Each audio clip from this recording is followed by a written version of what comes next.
জীৱনৰ প্ৰকৃত সৌন্দৰ্য এইটো কথাৰ ওপৰত নিৰ্ভৰ নকৰে যে আপুনি কিমান সুখী। আচলতে আপোনাৰ বাবে কিমানজন সুখী তাৰ ওপৰতহে নিৰ্ভৰ কৰে। কামৰ কোনো সৰু বৰ নাই, মাথো কৰিবলৈ যোৱাৰ আগত সিদ্ধান্তটো সদায় নিজৰ হ'ব লাগে। জীৱনলৈ এনে কিছুমান মানুহ আহে যি কেৱল সময় পাৰ কৰিবলৈ আহে আৰু কিছুমানে সময় নষ্ট কৰিবলৈ আহে। জীৱনত যদি কষ্টই নোপোৱা তেন্তে সাহসী কেনেকৈ হ'বা? যদি জীৱনত ভুলেই নকৰা তেন্তে শিকিবা কি? যদি বিফলতা লগেই নোপোৱা তেন্তে সফলতা কেনেকৈ পাবা? এদিন এই সংসাৰৰ পৰা সকলোৱে বিদায় ল'ব লাগিব, কিন্তু কোনেও মৃত্যু কামনা নকৰে। আহাৰ সকলোকে লাগে, কিন্তু খেতি কোনো কৰিব নিবিচাৰে। পানী সকলোকে লাগে, কিন্তু সুৰক্ষণ কোনেও কৰিব নিবিচাৰে। অক্সিজেন সকলোকে লাগে, কিন্তু কোনেও গছ-গছনি সুৰক্ষণ নকৰে। বিয়াহৰ বাবে নাৰী সকলোকে লাগে, কিন্তু আজিও বহুতে কন্যা সন্তান নিবিচাৰে। জীৱনত যদি তুমি শান্তি বিচৰা তেন্তে কেতিয়াও কাৰো কথাত মনত গভীৰভাৱে নল'বা। সেইজন মানুহক ডাঙৰ মানুহ বুলি নকয় যিজনৰ ধন সম্পত্তি অট্টালিকা আছে। ডাঙৰ মানুহ সেইজনহে যিজনে সকলো মানুহকে মানুহ বুলি ভাবে, যিজনে উচ্চ নীচ বিচাৰ নকৰে, যিজনে নিজৰ সুখতকৈও আনৰ সুখৰ ওপৰত বেছি গুৰুত্ব দিয়ে। তুমি যদি মোক সোধা হেপী নে বুলি, তেতিয়া মোৰ এটাই উত্তৰ থাকিব, তুমি যদি সুখী তেন্তে মোক নুসুধিলেও হ'ব, কাৰণ তুমি হাঁহি থাকিলে মই সদায় হেপী। এই তিনিটা কেতিয়াও নাভাঙিবা। 1. বিশ্বাস, 2. প্ৰতিজ্ঞা, 3. হৃদয়। কিয়নো এইবোৰ যেতিয়া ভাঙে তেতিয়া গোটেই পৃথিৱীখনৰ প্ৰতিয়েই মোহভংগ হয়। দুখীয়াৰ দেহত ফুটা চোলাটো দেখি নাহাঁহিবা, কাৰণ দুখীয়াৰ পৰাহে মানুহ ধনী হয়। মন কৰিবা, এসময়ত তোমাৰ পূৰ্বপুৰুষো দুখীয়াই আছিল।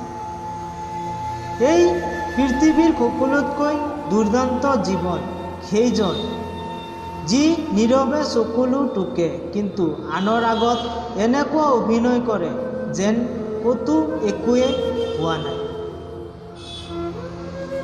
যিজনে আনক মিছা ক'ব নাজানে সেইজনেই এসময়ত অকলশৰীয়া হৈ পৰে। সদায় সাৱধানে চলিবা। বন্ধু, পৰিস্থিতি আৰু মানুহ কেতিয়া সলনি হয় কোনেও ক'ব নোৱাৰে। গতিশীল সময়ে জীৱনৰ পাঠ শিকায়। মাথো অলপ ৰৈ নিজকে সুধি চোৱা, সুখৰ সময় যদি খন্তেকীয়া তেন্তে দুখৰ সময়ো চিৰস্থায়ী নহয়। কোনোবা সুখী, কোনোবা দুখী, হাজাৰ মুখৰ মেলা। জীৱন মানেই ভঙা গঢ়া, প্ৰাপ্তি অপ্ৰাপ্তিৰ খেলা। কিছুমান আঘাতে শৰীৰত ক্ষতি নকৰিলেও মনত বহুত বেছি কষ্ট দিয়ে। প্ৰতিটো খোজতেই উজতি খাওঁ, প্ৰতিজন আপোনৰ পৰাই কষ্ট পাওঁ, তথাপিও মনটোৱে নামানে। কোনোবাই মৰমৰ এষাৰি মাত দিলেই সকলো পাহৰি যাওঁ।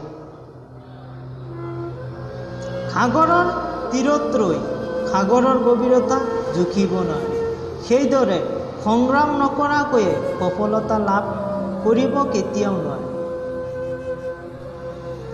কাষত থাকি সাহস দিবলৈ আৰু সন্মুখত থিয় হৈ পথ দেখুৱাবলৈ কোনো নাই, কিন্তু পিছফালে থিয় হৈ সমালোচনা কৰাৰ মানুহ বহুত আছে। অলপ দুখকে দুখ বুলি ভাবি নল'ব, ভৱিষ্যতৰ বিষয়েও বেছি নাভাবিব। মনত ৰাখিব, বুদ্ধিমান লোকে সদায় বৰ্তমানৰ সময় অনুসৰিহে চলিব বিচাৰে। জীৱনটো এখিলা পাতৰ নিচিনা। গছ এজোপাৰ পৰা এখিলা পাত সৰিলে যিদৰে গছৰ জোপাৰ কোনো ক্ষতি নহয়, ঠিক সেইদৰে তুমি মই এই পৃথিৱীখনৰ পৰা নোহোৱা হৈ গ'লেও এই স্বাৰ্থপৰ সমাজত কাৰো একো ক্ষতি নহয়। সেয়েহে জীৱনটো নিজৰ মতে জীয়াই থাকিবলৈ শিকা, যিহেতু মানুহৰ জীৱনটো এবাৰে পোৱা যায়। মিছা প্ৰেমৰ অভিনয় কৰি হৃদয় ভাঙিবলৈ এই পৃথিৱীত মানুহৰ অভাৱ নাই, কিন্তু ভংগা হৃদয়বোৰ জোৰা দিবলৈ সঁচা প্ৰেমৰ বৰ অভাৱ এই পৃথিৱীত। মানুহে জীৱনত সকলো পাহৰিব পাৰে, কিন্তু কোনোবাই কৰা বিশ্বাসঘাতকতা কেতিয়াও পাহৰিব নোৱাৰে। জীৱনটো সহজ কৰি তুলিবলৈ এই দুটা বস্তুৰ হিচাপ কৰিবলৈ বন্ধ কৰি দিয়ক। এক, নিজৰ দুখ, দুই, আনৰ সুখ। ধন্যবাদ বন্ধুসকল, আজিলৈ ইমানেই। লগ পাম পৰৱৰ্তী ভিডিঅ'ত।